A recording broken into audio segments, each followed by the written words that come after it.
बिस्मिल्लाहिर्रहमानिर्रहीम, अस्सलाम वालेकुम। अली सलमान GTV के तमाम नाजरीन को जी स्पोर्ट्स में खुश आमदीद कहता है, जहाँ पीर से लेकर जुमेरात तक रोजाना रात तक 11:05 पर हम इस महफिल को सजाते हैं आपके लिए और बात करते हैं उस दिन खेले जाने वाले मैचेस के बारे में या उस दिन से जुड़ी स्पोर्ट्स की खबरों के बारे में। और जैसा कि आपके इल्म है कि अब से थोड़ी देर कबल पाकिस्तान और आयरलैंड की टीमों के दरमियान 3 T20 मैचेस पर मुश्तमिल सीरीज़ का आखिरी T20 मैच जो है वो अपने अख्ताम को पहुँचा और पाकिस्तान ने ना सिर्फ 6 विकेटों से कामयाबी हासिल की बल्कि सीरीज़ को भी 2-1 से अपने नाम कर लिया। वो कि सीरीज़ पाकिस्तान ने अपने नाम कर ली है, लेकिन जिस अंदाज से पाकिस्तान ने क्रिकेट खेली है, मां सिवाय इस मैच के क्या ये पाकिस्तान का ब्रांड क्रिकेट है या पाकिस्तान वाजी में भी क्या इस किस्म की क्रिकेट खेलता आया है और पाकिस्तान की क्रिकेट किस संत में जा रही है और फिर पाकिस्तान का जो डोमेस्टिक स्ट्रक्चर है वो कहाँ पर खड़ा हुआ है। आज बहुत सारे मौज़ूआत पर गुफ्तगू करेंगे, लेकिन सबसे पहले प्रोग्राम का फॉर्मेट आज की टॉप स्टोरीज। पाकिस्तान ने आयरलैंड को तीसरे T20 मैच में शिकस्त देकर सीरीज अपने नाम कर ली। पाक आयरलैंड सीरीज कवरेज की वजह से इंग्लैंड में नशर ही नहीं हो रही। कवरेज देखकर लग रहा है जैसे कोई क्लब का मैच टेलीकास्ट हो रहा है। अगर भारतीय टीम के साथ ये सूरत हाल होती तो BCCI कभी ऐसी कवरेज की इजाजत ना देता। रमीज राजा। व्हाइट बॉल बैट कोच गैरी क्रिस्टन 19 मई को पाकिस्तान टीम को ज्वाइन करेंगे। शाहीन आफरीदी पैदाइशी कप्तान है, उसने वो काम किया जो डिविलियर्स और मोहम्मद हफीज ना कर सके। आतिफ राना। पाकिस्तान विमेंस टीम ने काउंटी ग्राउंड में ट्रेनिंग का आगाज कर दिया। पाक इंग्लैंड का दूसरा T20 मैच 17 मई को खेला जाएगा। मैं T20 वर्ल्ड कप के फाइनल में भारत और वेस्टइंडीज को देखना चाहता हूं और ऐसा ही होगा। Brian Lara. बांग्लादेश ने T20 वर्ल्ड कप के लिए 15 रुकनी स्क्वाड का ऐलान कर दिया। नजमुल हसन टीम के कप्तान मुकर्रर। फ्रेंचाइज खिलाड़ी को IPL में इतनी ज्यादा रकम अदा करती हैं जो वो अपने मुल्क से 2-3 सीजन खेलकर भी नहीं कमा सकते। भारतीय बोर्ड प्लेऑफ मरहले ना खेलने वाले खिलाड़ियों पर जुर्माना आयद करे। सुनील गावस्कर। हॉकी सिर्फ कौमी खेल नहीं, कौमी फख्र है। हुकूमत की तरफ से हॉकी टीम को पूरी सपोर्ट और ओनरशिप मिलेगी। वजीर आला पंजाब मरियम नवाज। पाकिस्तान का सेंट्रल एशियन वॉलीबॉल लीग में कामयाबियों का सफर जारी। ग्रीन शर्ट्स ने तुर्कमानिस्तान को 3-1 सेट से शिकस्त देकर इवेंट में मुसलसल तीसरी कामयाबी हासिल कर ली। ऑस्ट्रेलिया के बॉक्सिंग टूर्नामेंट में पाकिस्तानी बॉक्सर इलियास हजारा ने भारतीय बॉक्सर गुरजन सिंह को हराकर गोल्ड मेडल और ट्रॉफी जीत ली। बॉब वुलमर की बर्थडे पर मैच JDC 11 ने जीत लिया। ईदी 11 को 4 विकेटों से शिकस्त। नया नाज़माबाद पर अनजहानी कोच की सालगिरह का केक काटा गया। जी नाज़रीन, आपने आज की टॉप स्टोरीज देखी और टॉप स्टोरीज में आपने देखा कि आज पाकिस्तान के अनजहानी कोच बॉब वुलमर की सालगिरह भी है और बॉब वुलमर के नाम से जो कराची में क्लब है बॉब वुलमर क्रिकेट क्लब, जिसको जो है वो शाहिद नवाब साहब रन करते हैं, आज उसकी सालगिरह के सिलसिले में आज एक मैच भी रखा गया और ये वही बॉब वुलमर क्लब है कि जहाँ से पाकिस्तान के अंडर-19 कप्तान साद बेग भी खेलते रहे। इसके साथ साथ आज जो तस्लीम आरिफ है, पाकिस्तान की ज़बरदस्त विकेट कीपर बैट्समैन, आज उनकी भी सालगिरह है और पाकिस्तान को के लिए एक मौके पर उन्होंने जब अपना पाकिस्तान के लिए खेले तो एक तवील अरसे तक जो थे वो 210 रन बनाकर बतौर विकेट कीपर बैट्समैन सबसे ज़्यादा रन बनाने वाले खिलाड़ियों में तस्लीम आरिफ साहब शामिल थे और बाद में फिर उनके इस रिकॉर्ड को एंडी फ्लावर ने ब्रेक किया था। एक ऐसे प्लेयर जो अपने वक्त से बहुत पहले पैदा हो गए थे, अगर इस दौर में होते तो यकीनी तौर पर आज हॉट केक के तौर पर लिए जाते। अल्लाह ताला मरहूम तस्लीम आरिफ साहब की मग़फ़िरत फरमाए। आज उनकी सालगिरह है और GTV और जी स्पोर्ट्स अपने हीरोज़ को भूलता नहीं है, चाहे वो इस दुनिया में हों या इस दुनिया से कूच कर गए हों, लेकिन उनकी यादें जो है वो हमारे जहन में हमेशा जो है वो रहती हैं। तो आज तस्लीम आरिफ साहब हमारे दरमियान मौजूद नहीं है, लेकिन जो उन्होंने पाकिस्तान के लिए सर्विसेज दी हैं, जो कराची क्रिकेट के लिए सर्विसेज दी हैं और जो नेशनल बैंक के लिए सर्विसेज उनकी रही हैं वो बड़ी ज़बरदस्त रही। बतौर कमेंटेटर भी जो थे तस्लीम आरिफ जो थे वो बड़े ज़बरदस्त क्रिकेट कमेंटेटर थे और ज़बरदस्त क्रिकेट एनालिस्ट थे। तो तस्लीम भाई की फैमिली को आज के दिन हम उनकी जो है वो सालगिरह की मुबारकबाद भी पेश करते हैं। तो ये थे तस्लीम आरिफ साहब और इसके साथ साथ हम हमारे शोज़ में अक्सर जो गेस्ट हमारे आते हैं हम उनका भी तस्करा जो अपने शोज़ में करते हैं। तो जनाब ज़हीरुल हसन साहब जो हमारे शोज़ के अक्सर गेस्ट होते हैं, स्टेट बैंक से उनका ताल्लुक़ है और जिस तरह मैं बार बार बात करता हूँ कि स्टेट बैंक में स्टेट ऑफ द आर्ट उन्होंने ग्राउंड बनाया, तो आज ज़हीरुल हसन साहब जिनको आप इस तस्वीर में सेंटर में देख रहे हैं, आज इनकी भी सालगिरह है। तो ज़हीर भाई को जी स्पोर्ट्स की जानिब से, GTV की जानिब से, मेरी जानिब से, हमारे जो प्रोड्यूसर हैं फैज़ान मुस्तफ़ा नकीन की जानिब से सालगिरह की बहुत बहुत मुबारकबाद, क्योंकि डोमेस्टिक क्रिकेट के हवाले से ज़हीर भाई बहुत ज़्यादा काम कर रहे हैं। जनाब आप देख सकते हैं इसमें आबिद अली, बाबर आजम जैसे प्लेयर जो है वो, फ़र्रुख शहजाद जैसे प्लेयर जो हैं वो मौजूद हैं। और एक ज़माने में जब रमीज़ राजा साहब ड्रॉप इन पिच लगाना चाहते थे आरिफ हबीब साहब के नया नाज़िमाबाद के ग्राउंड पर, तो ज़हीरुल हसन साहब भी उसके कंसल्टेंट थे। तो ये तो जनाब रहा इस शो में भी ज़हीरुल हसन साहब को आपने देखा, उनके क्लिप्स अभी आपने देखें। तो ये तो जनाब बॉब वुल्मर साहब के हवाले से, तस्लीम आरिफ साहब के हवाले से और ज़हीरुल हसन साहब के हवाले से कि आज उनके दिन थे। तो जी टीवी जी स्पोर्ट्स हमेशा याद रखता है अपने दोस्तों को, अपने हीरोज़ को। तो यकीनी तौर पे हमारी तरफ से उनको ये एक ट्रिब्यूट था, एक हमारी तरफ से उनको एक ऑनर था। अब बात कर लेते हैं उस मैच की कि जहाँ पर आज पाकिस्तान ने 6 विकेटों से कामयाबी हासिल की है। इस मैच की समरी पे एक निगाह डालेंगे और उसके बाद इस मैच को फिर एनालाइज करेंगे अपने क्रिकेट एनालिस्ट से। ये आपके सामने इस वक्त स्क्रीन पे समरी है कि जहाँ पे आयरलैंड ने पहले बैटिंग की 178 रन स्कोर किए, 7 विकेटों के नुकसान पे। टकर ने एक और ज़बरदस्त बारी खेली, 73 रन बनाए। गुज़िश्ता मैच में भी उन्होंने निफ सेंचुरी स्कोर की और बलब्रेंड ने 35 रन की इनिंग खेली। इसके अलावा टैक्टर 30 रन बनाने में कामयाब रहे। महज 14 रन देकर शाहीन शाह आफरीदी ने 3 विकेटें हासिल की हैं और पाकिस्तान ने 17 ओवर में 181 रन स्कोर किए, 4 विकेटों से कामयाबी, 4 विकेटों के नुकसान पर। 75 रन बनाए बाबर आजम ने, 56 रन बनाए रिजवान ने और एडायर ने 3 विकेटें हासिल की और पाकिस्तान ने 6 विकेटों से ना सिर्फ इस मैच में कामयाबी हासिल की बल्कि साथ साथ पाकिस्तान इस सीरीज़ को भी अपने नाम करने में कामयाब रहा। तो ज़बरदस्त पाकिस्तान ने सीरीज़ तो अपने नाम कर लिए, लेकिन जिस अंदाज से पाकिस्तान खेला है उसको भी आज के शो में हम डिस्कस करेंगे। और इस वक्त मेरे साथ टेलीफोन लाइन पर एक ऐसी शख्सियत मौजूद हैं कि जिन्होंने तस्लीम आरिफ साहब के साथ डोमेस्टिक क्रिकेट भी खेली, उनके अगेंस्ट भी काफ़ी क्रिकेट खेली और साथ साथ जो है उन्होंने जब अपना टेस्ट का डेब्यू किया तो उस टेस्ट मैच का भी हिस्सा थे तस्लीम आरिफ साहब के, जहाँ लाहौर में इन्होंने अपना टेस्ट डेब्यू किया। पाकिस्तान के वो बदकिस्मत खिलाड़ी कि 1975 में पाकिस्तान की जिस अंडर 19 टीम ने इंग्लैंड का टूर किया था, वो उस वक्त उस टीम के कप्तान थे जिसमें जावेद मियां जैसे लेजेंडरी प्लेयर मौजूद थे। लेकिन पाकिस्तान में आपको पता है कि बहुत सारे ऐसे अवामिल होते हैं, सिफारिश होती है और किसी की कोई अप्रोच नहीं होती तो वो ज़्यादा क्रिकेट या ज़्यादा अपने शोबे में एक्सेल नहीं कर पाता। लेकिन सलाहियतों से ये माला माल थे, equally good batsman, equally good bowler. और अगर जिस तरह मैं बार बार बहुत सारे प्लेयर्स के लिए कहता हूँ इस दौर में होते तो हॉट केक के तौर पर लिए जाते और इनकी इतनी फ़ैन फॉलोइंग होती। लेकिन अपने वक्त से पहले इस दौर की क्रिकेट इन्होंने खेलते थे और इस दौर की क्रिकेट खेलने के लिए मशहूर थे। झारन अंदाज से भी खेलते थे, ऑफ स्पिन बॉलिंग भी करते थे, फील्डर भी बड़े गजब के थे। मेरे साथ मौजूद है जनाब former test cricketer Azhar Khan साहब, शो में खुश आमदेद कहते हैं। अस्सलाम वालेकुम अजहर भाई। जी जी वालेकुम अस्सलाम। और अली बहुत शुक्रिया आपका, आपके इंट्रो का। और जिस तरह आपने अपने प्रोग्राम का आगाज किया है ना, मैं समझता हूँ कि तस्लीम आरिफ को जिस तरह आपने ट्रिब्यूट पेश किया है उनकी सालगिरह पर, और जिस तरह उनकी खिदमात थी पाकिस्तान की डोमेस्टिक क्रिकेट में, नेशनल क्रिकेट में, इंटरनेशनल क्रिकेट में, मैं समझता हूँ ये मैं आपको बहुत ही ज्यादा सराहता हूँ इस सिलसिले में कि ऐसे क्रिकेटर बहुत कम पैदा होते हैं। और मैंने तस्लीम आरिफ के साथ बहुत वक्त गुजारा है, उनके साथ अगेंस्ट नेशनल बैंक भी हबीब बैंक की तरफ से मैं खेलता था। मगर मुझे अफसोस है कि जिंदगी में वफा नहीं की। और वो इतने ही खूबसूरत शख्सियत थे, वो क्रिकेट के बहुत दिलदादा थे।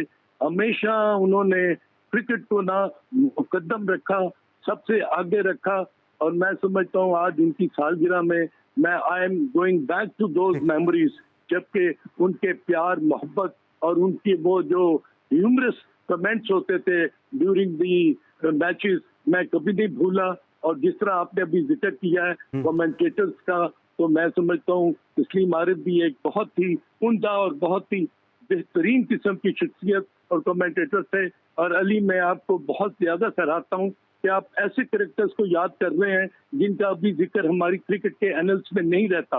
और ये सारा क्रेडिट मैं समझता हूँ आपको जाता है। और आपकी इस जो दिल जमी के साथ आप इनके बारे में जिस तरह तस्करा करते हैं, all hats to you my dear sir, thank you so much. और ये हमारी जो मैनेजमेंट है, हमारी जो प्रोडक्शन टीम है, मेरे जो प्रोड्यूसर है फैज़ान मुस्तफ़ा रफ़ी, ये हम सब की एक जॉइंट एफर्ट होती है। चूँकि स्क्रीन पे मैं सामने होता हूँ इसलिए शायद लोग मुझे समझते हैं, लेकिन बहरहाल एक पूरी हमें एक सपोर्ट होती है अपने मैनेजमेंट की जानिब से। और मेरे जो प्रोड्यूसर है वो फैज़ान मुस्तफ़ा, वो सारी फुटेजेस निकालते हैं। लेकिन एक चीज़ मैं यहाँ पे क्लियर कर दूँ कि बहुत सारी, क्योंकि तमाम तर गुफ्तगू में ये चीज़ तस्करे से रह गई है कि बहुत सारी जगहों पर जो इनकी वेबसाइट पर अगर आप देखेंगे तो सालगिरह की डेट जो है वो चेंज है। बहुत सारे ऐसे क्रिकेटर हैं, लेकिन जो एक्चुअल डेट है हमने उसके हवाले से आज हमने जो है वो बात की है। बहरहाल अजहर भाई जरा वापस आ जाते हैं जरा पाकिस्तान क्रिकेट की जानिब। आपने मुख्तलिफ हैसियतों में पाकिस्तान क्रिकेट को सर्व किया है। ये जो पाकिस्तान ने सीरीज खेल रही है आयरलैंड से, गो कि अगर हम पेपर पे देखते हैं तो नतीजा हमारे हक में रहा है, लेकिन जिस ब्रांड की क्रिकेट पाकिस्तान ने खेली है, जिस अंदाज की पाकिस्तान ने क्रिकेट खेली है, आपको लगता है कि आयरलैंड को हरा के हमें इतना ही खुश होना चाहिए जितना हम खुश हैं?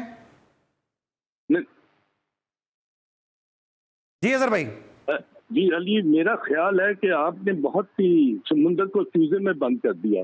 वो इसलिए कि पाकिस्तान की जो टीम की प्रेपरेशन है ना फॉर द वर्ल्ड कप, वो ये नहीं जिसके हम मुतलाशी है और हम जो देखना चाहते हैं। अभी तक आप मुझे बताएं, क्योंकि आप बहुत ज्यादा क्लोजली क्रिकेट को फॉलो करते हैं, अभी तक हम अपने 15 खिलाड़ी जो है वो अनाउंस नहीं कर सके। नंबर 2, हम आयरलैंड को जीतकर उन कंडीशंस में जो कि टेलर मेड थी बैटिंग के लिए, इतनी खूबसूरत पिचेस मैंने कम आयरलैंड में देखी है, क्योंकि मैं आयरलैंड में भी प्रोफेशनल क्रिकेट खेलता रहा हूँ। और मुझे ये महसूस होता है कि पाकिस्तान की टीम की जो बॉलिंग की स्ट्रेंथ है ना, वो अभी तक हम उसको न्यूलिफाई नहीं कर सके। अभी तक हमें ये नहीं पता चला कि हमारे पास टॉप लेवल के जो बॉलर्स हैं उनमें स्पिनर्स हमारा ज्यादा बेहतर है या हमारे फास्ट बॉलर हैं।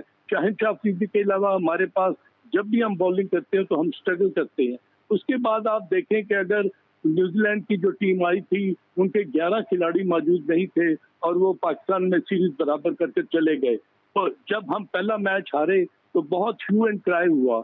उसकी वजह भी यही थी कि पाकिस्तान की जो एक्सपेक्टेशंस हैं वो ये नहीं है कि हम बड़े आराम से ये मैचेस जीत रहे हैं। हमें ये देखना कि हमारे लूप होल्स कौन से हैं, हमने इन चीजों को किस तरह अपना न्यूलिफाई करना है, हमने किस तरह अपनी टीम की स्ट्रेंथ को बाबर करवाना है कि हम वर्ल्ड कप में जाएं तो हमें कोई परवाह ना हो कि हमारा ओपनर कौन है, हमारा मिडिल ऑर्डर कौन है और हमारे पास टेल एंडर्स में जो बैटिंग कर सकते हैं वो कौन है।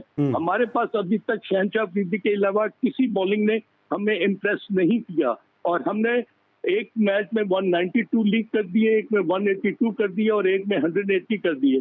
तो ये कोई अच्छा शुगर नहीं है पाकिस्तान क्रिकेट के लिए कि हमारी बॉलिंग स्ट्रगल कर रही है और ये बार बार आप इस तरह के रन चेज नहीं करते। जहां भी आपको अच्छी ऑपोजिशन मिली, अच्छी बॉलिंग मिली, तगड़ी बॉलिंग मिली। और आज देखें कि ये पहला मैच नहीं है, पिछले मैच में भी आयरलैंड की टीम ने बड़े आसान 2 कैचेस छोड़े जिससे पाकिस्तान टीम ने कमबैक किया और आज भी हमने 2 मैच के बड़े स्ट्रेट फॉरवर्ड कैचेस छोड़े। तो इससे जाहिर होता है कि हमारे पास मैच जीतने की मतलाशी हम जरूर है। हम बड़े खुश हैं कि हमने सीरीज 2-1 जीती, मगर पाकिस्तान की टीम की जीत वो नहीं जो हम एक्सपेक्ट करते हैं। और पाकिस्तान की क्रिकेट के लिए ये वर्ल्ड कप जो है इसलिए इम्पोर्टेंट मैं समझ रहा हूँ कि आपने लास्ट वर्ल्ड कप का फाइनल खेला हुआ है। तो क्या हम इस नहज पर पहुंच चुके हैं जिसमें कि हमें अभी नहीं पता कि हमारे 15 जो खिलाड़ी हैं वो कौन होंगे।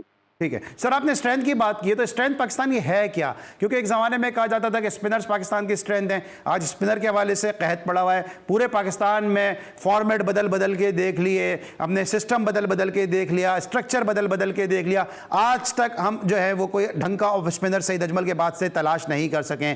फिर लेग स्पिनर के ऊपर बात आती है तो हमने शादाब पे इतना इन्वेस्ट किया, शादाब तो कभी कभी बॉलिंग भी हमें करते नजर नहीं आते। उसामा मीर हमें एक मिला, उसामा मीर को हमने ड्रॉप कर दिया। उस्मान कादिर को हमने डेवलप नहीं होने दिया। जाहिद महमूद को हमने जो है वो पता ही समझ ही नहीं सके कि किस फॉर्मेट का बॉलर है। तो लेग स्पिनर हमारा इस तरह से जो है वो खत्म हो गया। फास्ट बॉलिंग के हवाले से हम बात करते हैं, हम देख रहे हैं जिस तरह भी आपने खुद भी कहा कि फास्ट बॉलर को हमारे 170-180 रन पड़ रहे हैं। वो तो 200 रन भी कर सकते थे अगर जो उनके जो बाद में आयरलैंड की बैटिंग अगर कोलैप्स नहीं करती। तो हमारी स्ट्रेंथ है कि हम किस स्ट्रेंथ के ऊपर डिपेंड कर रहे हैं? आपने बड़े खूबसूरत तरीके के साथ ना पाकिस्तान की पूरी जो बॉलिंग है ना उसका एक खुलासा पेश कर दिया है। अभी आपने एक बॉलर का नाम नहीं लिया जो कि पाकिस्तान टीम के साथ मौजूद है, वो है इब्रार अहमद। अब मुझे ये बताएं कि अगर इब्रार अहमद पाकिस्तान टीम के साथ मौजूद है और वो खेल नहीं रहे तो पाकिस्तान की टीम की क्या स्ट्रेंथ आपको नजर आ रही है स्पिनर्स में?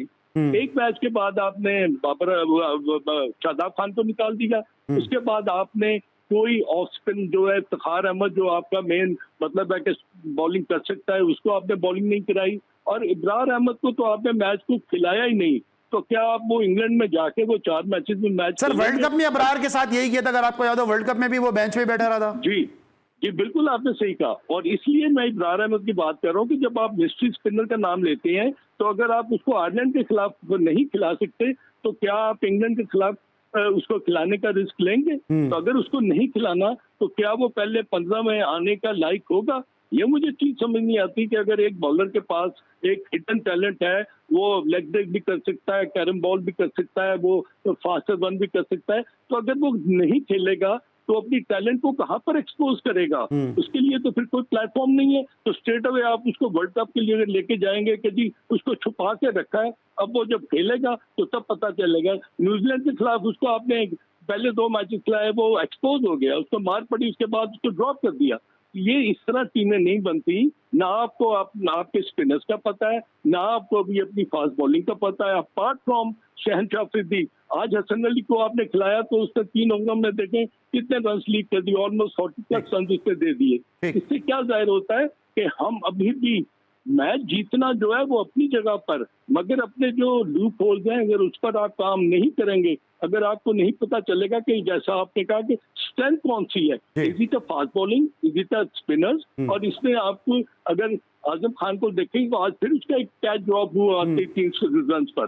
तो इससे ये जाहिर होता है कि हमारी टीम जो है ना वो अभी तक, अगर हम बहुत जश्न मनाएं और बहुत मुसरत फील करें कि हमने आयरलैंड को हरा दिया, तो आयरलैंड की इंटरनेशनल रैंकिंग आपके सामने है, क्योंकि आप तो बहुत ज्यादा क्लोजली फॉलो करते हो क्रिकेट को। ठीक है अजहर भाई के साथ गुफ्तगू का सिलसिला जारी है। अजहर भाई चूंकि सिलेक्टर भी रहे हैं क्या क्रिकेट एनालिस्ट भी हैं, तो जरा उन पहलुओं के हवाले से भी इनसे मुस्तफ़ीज़ होने की कोशिश करेंगे, इनका जो वर्जन जानने की कोशिश करेंगे कि अजहर भाई की मुख्तलिफ पाकिस्तान क्रिकेट के मामला के हवाले से क्या सोचे। एक छोटे से ब्रेक के बाद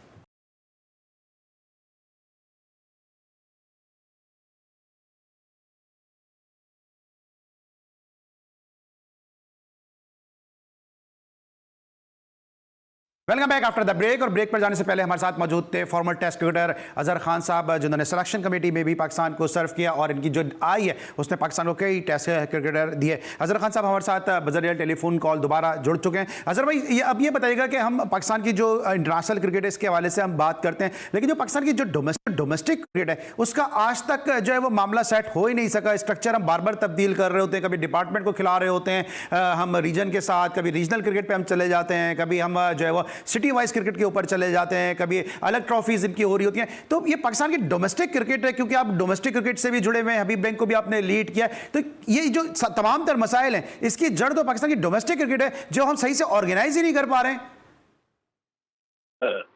अली, मुझे महसूस ये हो रहा है कि अगर आप पाकिस्तान की डोमेस्टिक क्रिकेट का अगर आप जिक्र कर रहे हैं तो मुझे ये बताएं कि पाकिस्तान की डोमेस्टिक क्रिकेट में हबीब बैंक था, PIA थी, UBL था, MCB थी, अलाइड बैंक थी, रेलवेज थी, ये कहाँ गई टीमें?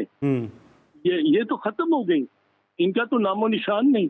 अब जो प्लेयर्स खेल रहे हैं, नो डाउट कि वो कहीं ना कहीं किसी न किसी डिपार्टमेंट को रिप्रेजेंट कर रहे हैं, मगर मुझे जो महसूस होता है वो ये है कि हमने इतने हिट एंड ट्रायल बेसिस पर हमने अपनी डोमेस्टिक क्रिकेट का बेड़ा गर्क कर दिया।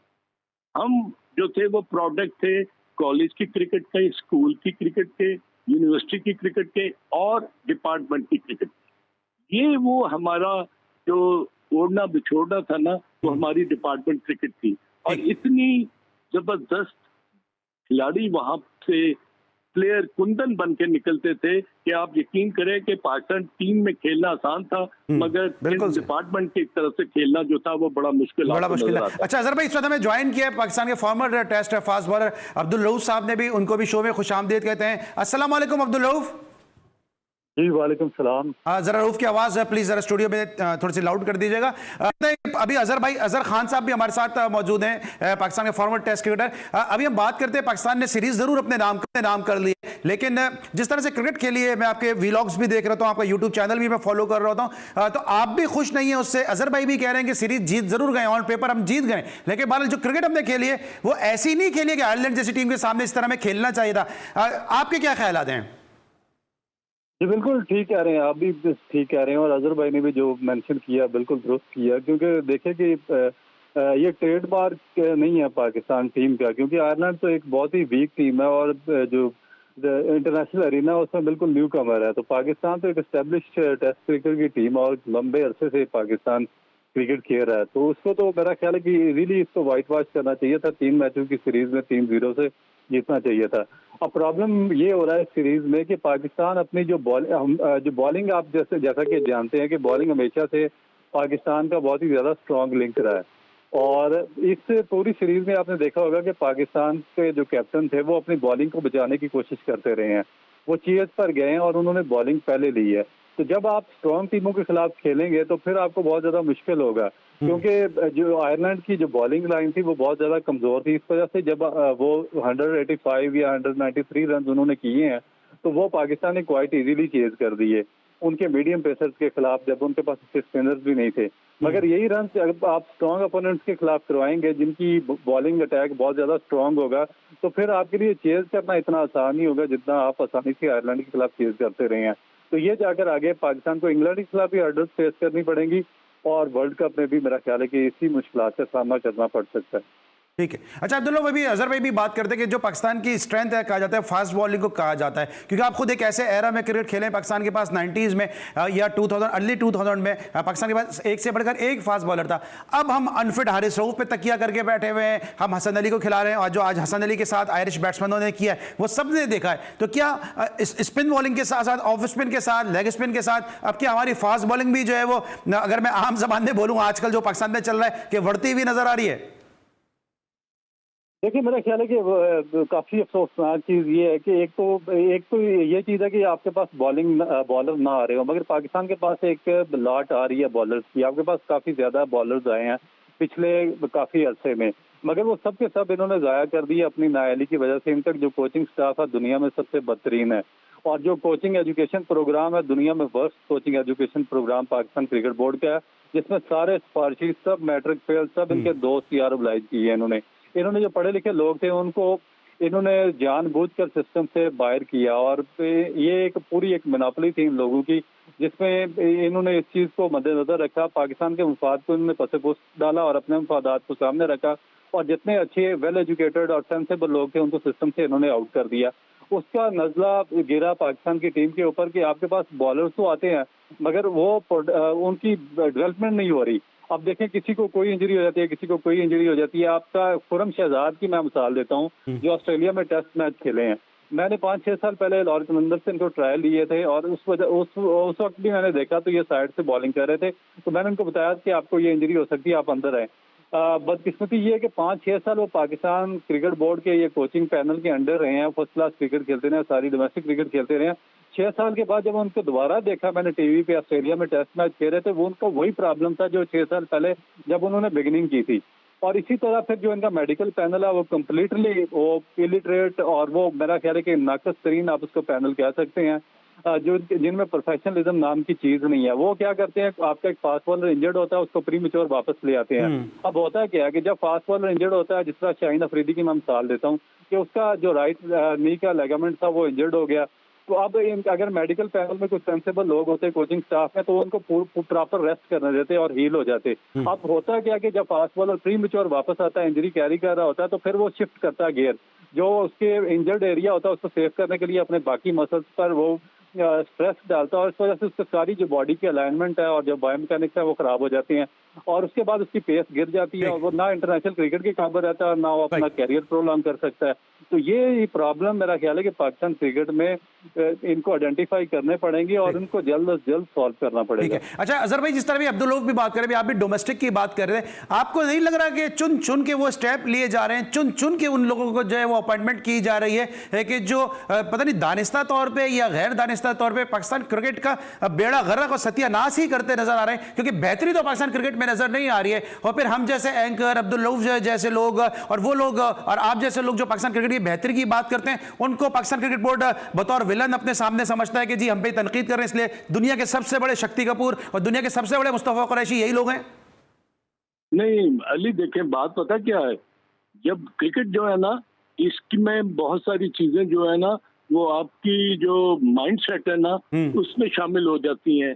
अगर आपके पास क्रिकेट खेलने के लिए अगर आपके पास स्किल नहीं है, टेम्परामेंट नहीं है, कन्विक्शन नहीं है, बिलीव नहीं है, तो आप कोई भी क्रिकेट ले लें, अगर आप क्लब क्रिकेट ले लें, आप स्कूल, कॉलेज, यूनिवर्सिटी, डिपार्टमेंट, आप पाकिस्तान की टीम की बात कर लें, तो आपको कहीं ना कहीं इन प्रॉब्लम्स को ना आइडेंटिफाई करना पड़ता है। अगर अब जिस तरह रऊफ ने बात की ना शहनशाह अफरीदी की या खुरम शहजाद की, तो मैं मुझे याद आ गया कि मोहम्मद जाहिद एक फास्ट बॉलर होते थे, आपको याद होगा। तो उनका जो एक्शन था वो ऐसा था कि वो ओपन एक्शन था और बहुत बाहर चले जाते थे, और उनका सारा जो वजन था ना, उनकी लेफ्ट उनकी जो कमर की जो हड्डी थी ना, उसके ऊपर पड़ता था।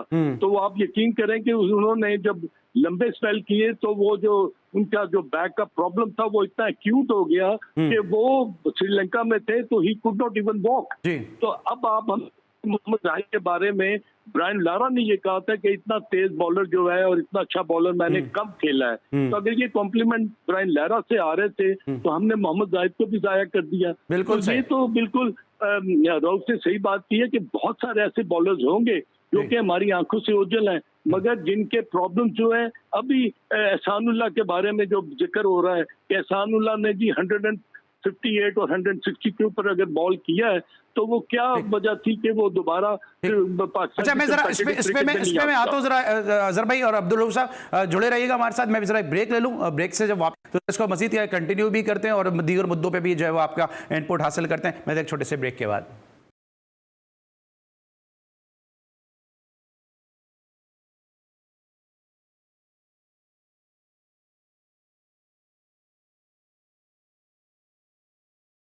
Welcome back after the break. और ब्रेक पर जाने से पहले हम बात करते हैं पाकिस्तान क्रिकेट के हवाले से। और अभी अगर रमीज राजा साहब ने एक स्टेटमेंट दिया जनाब कि आयरलैंड में जो सीरीज़ हो रही है, इस वक्त मैं बड़ा फॉर्चुनेट हूँ कि मेरे साथ दो ऐसे क्रिकेटर मौजूद हैं जो ब्रॉडकास्टिंग से भी इनका ताल्लुक है, दोनों ही कमेंटेटर भी रहे हैं, दोनों ही क्रिकेट एक्सपर्ट भी हैं। इनसे हम जरा बात करेंगे। अजहर भाई, आपने बड़ा एक तवील अरसा कमेंट्री बॉक्स में गुजारा है और एनालिस्ट के तौर पर आपने बहुत सारे स्टूडियोज़ को शेयर किया है। अब्दुल रऊफ भी कमेंट्री करते आए और माशाल्लाह बड़ा ज़बरदस्त जो है वो जो ट्रांसमिशन भी करते हैं मुख्तलिफ न्यूज़ चैनल के ऊपर स्पोर्ट्स के हवाले से। तो अजहर भाई, पहले मैं आपसे पूछूंगा, इस कवरेज को देखते हुए आपको नहीं लग रहा कि जैसा हमारी टीम खेल रही थी वैसे ही कवरेज भी हो रही थी? बहुत अफसोस हुआ अली, देख के कि क्या कवरेज थी और ये इंटरनेशनल के क्या शान शान थी। और क्या इसको हमें पहले इस पर बात नहीं करनी चाहिए थी हमारे क्रिकेट बोर्ड को कि क्या आप हमें इतनी पैथेटिक जो हमें कवरेज दे रहे हैं, ना आपके पास DRS सिस्टम है, ना आपके पास रेफरल है, ना आपके पास स्लो मोशन है, ना आपके पास नो बॉल देखने का और देखने का। ये चीजें अगर नहीं है तो भाई मेरे फिर इंटरनेशनल क्रिकेट करवाने का फायदा क्या? Why you allow them to play international cricket? जब तक आप रिचुअल्स जो उनके पूरे नहीं करते तो you shouldn't be playing, you know that. Abdul Rauf, आप क्या कहेंगे? जो भी अजहर भाई ने ये बात की, रमीज राजा ने भी कहा, उन्होंने कहा कि अगर इंडिया के खिलाफ इस तरह की कवरेज होती तो इंडिया फिर उसमें तहरीरी शिकायत करता, लेकिन पाकिस्तान क्रिकेट बोर्ड तो हर एक के साथ दोस्ती का हाथ बढ़ा देता है, कुछ एक्शन लेता ही नहीं है किसी मामले पर। देखिए, बिल्कुल सही बात की अजहर भाई ने। और मेरा ख्याल है कि अगर आपके पास टेक्नोलॉजी नहीं है और इस दौर में अगर जब टेक्नोलॉजी का इस्तेमाल बिल्कुल छोटी छोटी जगहों पर भी बहुत ज़रूरी हो गया, तो मेरा ख्याल है कि आयरलैंड जैसे कंट्री में, जो कि एक डेवलप कंट्री है, तो वहाँ पर टेक्नोलॉजी का इस्तेमाल बहुत ज़रूरी होना चाहिए था। और उसमें फिर देखें कि सिर्फ 8 कैमरों के साथ आप पूरा मैच कवर कर रहे हैं, तो मेरा ख्याल है कि इंटरनेशनल मैच 8 कैमरों से कवर करना ये बहुत ही अफसोसनाक है। और उसके बाद जो इनका स्टेडियम भी नहीं है, वो एक क्रिकेट ग्राउंड था, आम सा क्लब ग्राउंड था, जिसकी आउटफील्ड भी इतनी अच्छी नहीं थी और उससे तीनों मैचेस करवा दिए गए। तो ये जब पाकिस्तान की और मालिक की सीरीज होती है तो उसमें मेरा ख्याल है कि पाकिस्तान क्रिकेट बोर्ड की जो मैनेजमेंट होती है उनको कल ही देखना चाहिए ये चीज़ें। सही, ठीक है। अच्छा अब्दुल, अब जरा सा बात कर लेते हैं कि एक तरफ हम देख रहे हैं कि इंडिया जो है वो वर्ल्ड कप को लेकर IPL के अंदर बाउंड्रीज छोटी कर रहा है, 200 रन हो रहे हैं, 230 रन हो रहे हैं और वो 200 रन और 230 रन वो चेस भी हो रहे हैं। दूसरी तरफ हमारी टीम जो है वो वही 170-180 के माइंडसेट से खेल रही है। इवन अभी आयरलैंड के खिलाफ भी पाकिस्तान की टीम इसी तरह से खेल रही है। तो हमारी जो क्रिकेट है वो मॉडर्न उसमें अप्रोच क्यों नहीं आ रही है कि अब दूसरी टीमें इस तरह से वर्ल्ड कप की तैयारी कर रही हैं? देखिए, आपको मैं इसकी सबसे बड़ी एग्जांपल देता हूँ कि मेरा ख्याल है कि हमारी लॉन्ग टर्म पॉलिसी नहीं है। जब तक आप एक विजन पे काम नहीं करेंगे उस वक्त तक आपकी पॉलिसी बन नहीं सकेगी। हमारे अनफॉर्चुनेट ये है कि हमारे जो क्रिकेट बोर्ड है बार बार चेंज होते हैं, चेयरमैन चेंज होते हैं, फिर वो अपनी नई टीम लेकर आ जाते हैं। इस तरह एक पॉलिसी बन नहीं सकती और एक थिंक टैंक बनता नहीं है। बार बार की पॉलिसी चेंजिंग की वजह से हमारा जो क्रिकेट टीम है, क्रिकेट बोर्ड है, उसी जगह पे खड़ा। आप देखें कि ऑस्ट्रेलिया ने जो वर्ल्ड कप हुआ इंडिया में वो जीता था और उसके बाद जो उनके कैप्टन थे कमिंस, वो 8 या 10 प्लेयर्स के साथ वापस ऑस्ट्रेलिया ट्रैवल कर गए और जो इंडिया और ऑस्ट्रेलिया की सीरीज हुई है, T20 सीरीज बायलैटरल हुई है, उसमें जितने भी यंगस्टर थे उन सबको उन्होंने चांस दिए। इसी तरह अभी न्यूजीलैंड की टीम में बिल्कुल हेजिटेट नहीं किया। पाकिस्तान की टफ टीम के खिलाफ उन्होंने 10 नए प्लेयर्स ट्राई किए और उनको बड़ा अच्छा एक रिप्लेसमेंट प्लान मिल गया। इसी तरह बाकी मालिक भी कर रहे हैं। हमारे क्या हो रहा है कि हम रिकॉर्ड की खातर उन्हीं प्लेयर्स को कैरी करते जा रहे हैं। अगर आपका नेपाल के साथ मैच है वही खेल रहे हैं, अफगानिस्तान से भी वही खेल रहे हैं, श्रीलंका की बी टीम आ रही है वही खेल रहे हैं, न्यूजीलैंड की सी टीम आ रही है वही प्लेयर खेल रहे हैं, अगर आयरलैंड की टीम आ रही है वही प्लेयर खेल रहे हैं। तो फिर आपका मेरा ख्याल है कि बेंच कभी भी स्ट्रांग नहीं होगा और ना ही कोई रिप्लेसमेंट प्लान आ सकेगा, ना आपकी टीम बन सकेगी, और ना ही जो नए लड़के हैं जो डोमेस्टिक में काफी अर्सा से परफॉर्म कर रहे हैं उनको चांसेस वगैरह मिल सकते हैं। तो मेरा ख्याल है कि इसके लिए पाकिस्तान क्रिकेट बोर्ड में स्टेबिलिटी बहुत ज्यादा जरूरी है। ठीक है Abdul Rauf, thank you so much. आप हमारे साथ मौजूद थे और आपने मसरूफियात में से हमारे शो के लिए वक्त निकाला रात के इस पहर। अजहर भाई हमारे साथ कंटिन्यू करेंगे। अब्दुल रऊफ साहब का हमारा साथ यहीं तक का था। एक दफा फिर हम इंतहाई मशकूर हैं अब्दुल रऊफ साहब के, उन्होंने अपनी मसरूफियात में से वक्त निकाला। ब्रेक लेंगे, ब्रेक के बाद वापस आएंगे तो अजहर भाई से मजीद गुफ्तगू करेंगे। मिलते हैं छोटे से ब्रेक के बाद।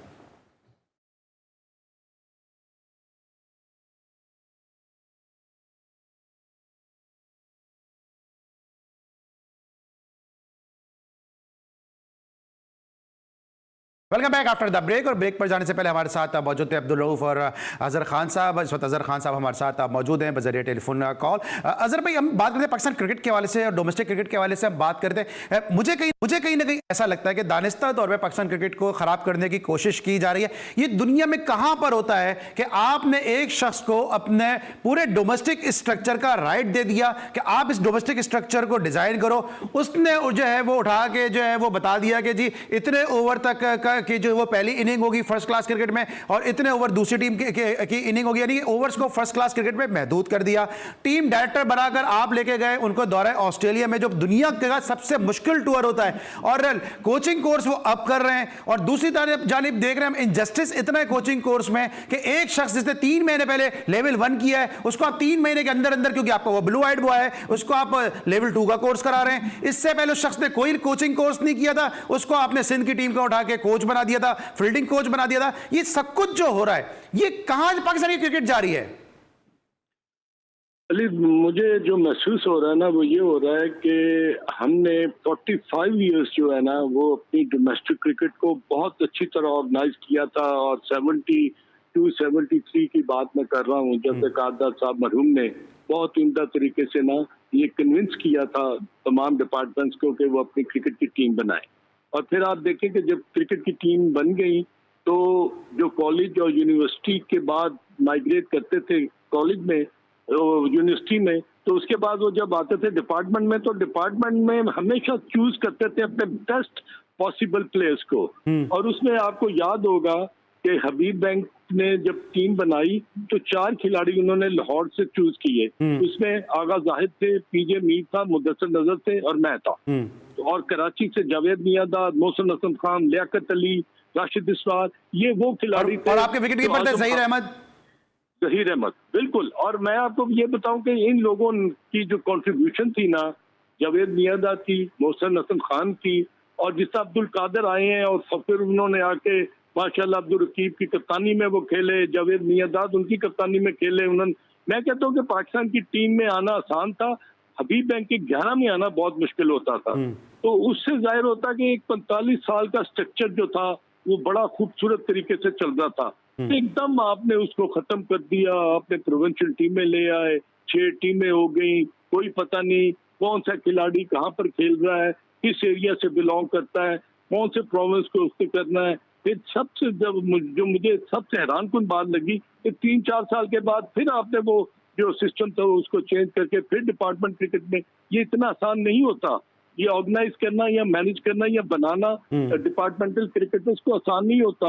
अभी मैं एक हॉकी प्लेयर का सुन रहा था कि वो उन्होंने कहा कि जी जो सबसे बड़ा नुकसान हमने किया वो हमारी जो डिपार्टमेंट की क्रिकेट की जो नौकरियां थी ना वो खत्म की। तो ये तो क्रिकेट में इतना लोगों के पास एक क्वेश्चन होता था। आप स्टेट बैंक की टीम को देख लें कितनी अच्छी टीम होती थी, आप अगर अपना एमसीबी की देख लें कितनी अच्छी टीम होती थी, अलाइड बैंक की कितनी अच्छी होती। ये टीमें वो थी क्योंकि सर सॉरी खता कलामी होती है क्योंकि डिपार्टमेंट को फायदा ये होता था कि प्लेयर के नाम से टीम जानी जाती थी। जहां इकबाल कासिम का नाम आता है वहां जहन में ऑटोमेटिक नेशनल बैंक का नाम आ जाता है। जी बिल्कुल। क्योंकि जहां पे शफीक पापा का नाम आ जाता है वहां पे ये अली जिया का नाम आता है, ऑटोमेटिक यूबीएल जहन में आ जाती है। अब्दुल समी का नाम आता है तो लोग समझ जाते हैं कि रेलवे की बात हो रही है। नजीर जूनियर का नाम आता है तो डिपार्टमेंट की पहचान उनके प्लेयर से हो जाती थी। ये बिल्कुल आपने सही कहा। और अब अगर आप यूबीएल की बात करते थे तो हारून रशीद थे यूबीएल, बड़े नाम, एहतशाम भाई थे, बड़े नाम थे, एहतशाम थे, सिकंदर बख्त थे, ये ऐसे खिलाड़ी थे जब इनका नाम आता था तो जो आपने कहा उनकी पहचान थी। हबीब बैंक में अगर जवेद मियां दादा तो पता चलेगा हबीब बैंक के हैं, अब्दुल कादिर पता चलेगा हबीब बैंक के हैं। तो ये एक प्लेयर उन्होंने अपनी एक पहचान बनाई थी थ्रू देयर ओन परफॉर्मेंसेस, और वो इतनी कम्पिटिटिव क्रिकेट होती थी। अगर आपके पास टाइम नहीं है, मैं आपको एक किस्सा अब्दुल कादिर का सुनाऊंगा, तो वो अगर आपके पास 2 मिनट हो, अगर मुझे आप अलाउ करें तो वो ये था कि अब्दुल कादिर ने फैसलाबाद में टेस्ट मैच खत्म किया अगेंस्ट वेस्ट इंडीज। रात को वो उसने ना पहुंचा लाहौर, और वो 9 के 9:30 10 बजे के बाद ना वो आया एयरपोर्ट। 11:30 12 बजे उसने नाइट कोच ली, वो लेकर कहाँ पहुंचा, कराची एयरपोर्ट उतर के उसने टैक्सी किराए में ली, और रात को सुबह कोई 4 बजे के करीब ना वो हैदराबाद के स्टेडियम में पहुंचा। हमारा मैच था यूबीएल के साथ, और अब्दुल कादिर ने अपने मैनेजर को उठाया और कहा कि मैं पहुंच गया हूँ, मेरा नाम दे देना और ये ना बताना कि मैं आ गया हूँ। उन्होंने थोड़ी सी नींद पूरी की, नाश्ता किया, और मुदस्सिर नजर कैप्टन थे यूबीएल के, तो वो कहते हैं आज देखते हैं तुम बगैर अब्दुल कादिर के किस तरह जीतती हो। तो अभी वो टॉस होने वाला था, तो देखा अब्दुल कादिर जो था वो ग्राउंड में एंटर हो रहा था। बिल्कुल। तो ये शौक था, ये जज्बा था, ये लगन थी। अब वो कहाँ चले गए वो क्रिकेटर? अब तो कोई फर्स्ट क्लास क्रिकेट खेलने के लिए तैयार ही नहीं होता। सब कहते हैं जी बस 20 ओवर की क्रिकेट। तो सर इसमें हमारे क्रिकेट बोर्ड का भी कसूर है ना कि पीएसएल से टीम बनानी तो फर्स्ट क्लास खेलेगा कौन। लेकिन सर आखिरी सवाल मेरा यह है कि अब आपको लगता है कि जब आपने जिस दौर में आपने क्रिकेट खेली है, टीम खेलती थी, अब लगता है आपको कि हमारे जो चेयरमैन साहब है वो भी जो है 100 विकेटें मुकम्मल करने पे जर्सी पकड़ा रहे हैं, 3000 रन मुकम्मल करने पे जर्सी पकड़ा रहे हैं। ये तो हम खुद प्रमोट कर रहे हैं ना कि इंडिविजुअल ब्रिलियंस को, हम टीम को तो प्रमोट ही नहीं कर रहे हैं, इसलिए प्लेयर भी हमारे इंडिविजुअल परफॉर्मेंस दे रहे हैं। नहीं, ये बिल्कुल आपने बात ठीक की है। मेरा ख्याल है मोहसिन नकवी साहब को थोड़ा सा अपने आप को ना इन प्लेयर्स से जरा थोड़ा सा दूर रखना पड़ेगा, और उनको एज ए चेयरमैन पीसीबी जो है ना वो ही बनकर दिखाना पड़ेगा। और वो ठीक है आप सोने का नवाला दें, मगर शेर की आंखों से भी उनको देखें। अगर वो परफॉर्म नहीं करते तो दे शुड बी अकाउंटेबल।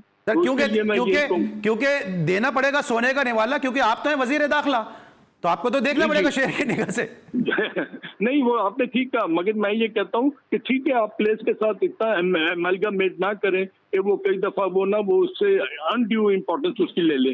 तो चेयरमैन को सब चाहिए कि ये ठीक है कि अपने जज्बे को वो कायम रखें, अपने प्यार मोहब्बत को लगन को कायम रखें, मगर देखें शेर की आंख से। ठीक है, बिल्कुल sir, thank you so much. हमारे साथ मौजूद थे अजहर खान साहब, लेकिन ज़बरदस्त गुफ्तगू करता तशनगी हमेशा रहती है जब भी अजहर भाई के साथ गुफ्तगू होती है। लेकिन हमने कोशिश ये की है कि आज हम बात कर सकें पाकिस्तान आयरलैंड सीरीज़ के हवाले से, पाकिस्तान क्रिकेट को दरपेश मसाइल के हवाले से, क्योंकि 2 डायनेमिक पर्सनैलिटीज़ आज के शो में हमारे साथ मौजूद थी। अब्दुल रऊफ जो खेलते भी बहुत अच्छा थे और बोलते भी बहुत अच्छा हैं, और दूसरी तरफ अजहर खान साहब थे कि जिन्होंने मुख्तलिफ हैसियतों में पाकिस्तान क्रिकेट बोर्ड को सर्व किया, और उनको जितने भी मौके मिले पूरी दयानतदारी के साथ, पूरी ऑनेस्टी के साथ और पूरी तनदेही के साथ पाकिस्तान के लिए हम वक्त दस्तयाब रहे पाकिस्तान की खिदमत करने के लिए। और यही इस जी स्पोर्ट्स का खासा भी है कि चाहे यहाँ पर मोहसिन हसन खान साहब जैसे लोग आएँ, चाहे यहाँ पे अब्दुल रऊफ जैसे लोग आएँ, चाहे यहाँ पे अजहर खान जैसे लोग आएँ, ये वो लोग हैं कि जो पाकिस्तान के लिए कुछ करना चाहते हैं, पाकिस्तान के लिए कुछ सर्विसेज देना चाहते हैं। और चूँकि ईमानदारी के साथ, जाफिशानी के साथ उन्होंने पाकिस्तान के लिए काम किया, पाकिस्तान के सब जिलाली परचम के लिए काम किया, इसीलिए आप इनको जी स्पोर्ट्स में देखते भी हैं और ये डिजर्व भी करते हैं कि हम अपने इन हीरोज़ की जो है हम कदर करें और इनकी हम इज्जत करें। आज के लिए बस इतना ही, इंशाल्लाह अगले शो में फिर मुलाकात होगी। इस वक्त के लिए अली सलमान को पूरी प्रोडक्शन टीम के साथ इजाज़त दीजिए। अपना बहुत ख्याल रखिए। अल्लाह हाफ़िज़।